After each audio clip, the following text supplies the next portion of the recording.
Selamat siang semua. Perkenalkan, nama saya Muhammad Nur Afif atau lebih akrab dipanggil Afif.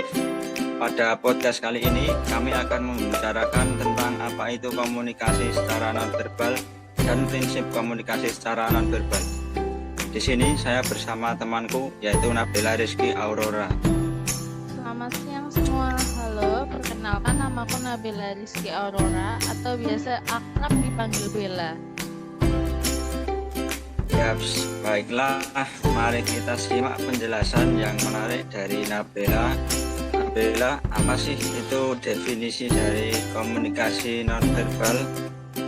Komunikasi nonverbal sendiri adalah proses komunikasi di mana pesan disampaikan tidak menggunakan kata-kata. Contoh komunikasi nonverbal adalah penggunaan gerak isyarat, bahasa tubuh, ekspresi wajah, dan kontak mata.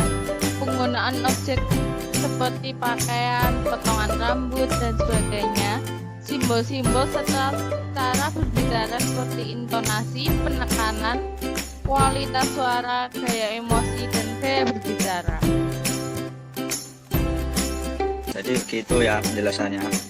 Kalau untuk persamaan dan perbedaan komunikasi verbal dan komunikasi non-verbal itu apa? Baik, saya akan jelaskan mulai dari perbedaannya.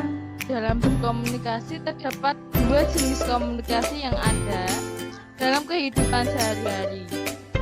Dua jenis komunikasi tersebut yaitu ada komunikasi verbal secara langsung dan tidak langsung.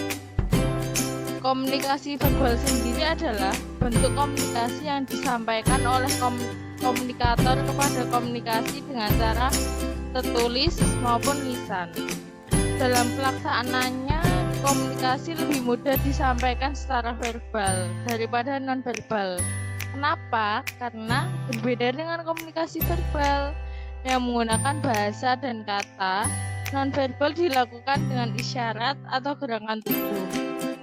Komunikasi non-verbal sering digunakan dalam kehidupan sehari-hari. Contohnya, penggunaan ekspresi wajah, sikap tubuh, dan gerak tubuh.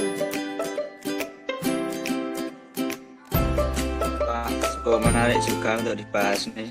Jadi sekarang kita tahu perbedaan komunikasi secara verbal dan non-verbal, yaitu terletak pada cara penyampaian pesannya. Komunikasi verbal menggunakan kata-kata dan bahasa dalam menyampaikan pesan. Sementara itu, komunikasi nonverbal lebih memakai bahasa isyarat untuk komunikasi. Kemudian bisa dijelaskan Mbak Nabila apa itu prinsip komunikasi nonverbal yang melengkapi komunikasi verbal dan mengatur interaksi. Oke, akan aku jelaskan di sini sedikit ya. Fungsi komunikasi nonverbal adalah untuk reinforcement. Fungsi ini berarti Anda dapat menggunakan komunikasi nonverbal untuk mendedikasi dan mendukung pesan verbal. Fungsi ini membuat pesan lisan lebih jelas sehingga dapat menghindari kesalahpahaman. Perilaku nonverbal dapat menggantikan perilaku verbal. Jadi, tanpa berbincang, Anda bisa berinteraksi dengan orang lain.